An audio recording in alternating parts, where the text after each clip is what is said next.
భారత 15వ ఉపరాష్ట్రపతిగా సిపి రాధాకృష్ణన్ శుక్రవారం ప్రమాణ స్వీకారం చేశారు. రాష్ట్రపతి ద్రౌపది ముర్ము ఆయనతో ప్రమాణం చేయించారు. ఈ కార్యక్రమానికి ప్రధాని మోదీతో పాటు కేంద్ర మంత్రులు, ఏపీ ముఖ్యమంత్రి Chandrababu, AP deputy CM Pawan Kalyan, పలు ఎన్డీఏ పక్షాల నేతలు హాజరయ్యారు. నూతన ఉపరాష్ట్రపతికి ఎన్డీఏ భాగస్వామ్య పక్షాల నేతలు అభినందనలు తెలిపారు.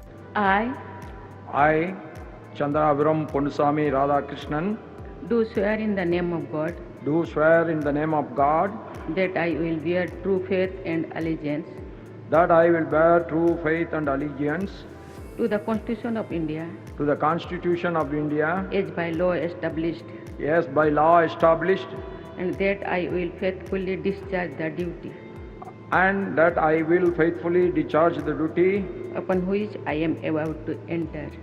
upon which I am about to enter.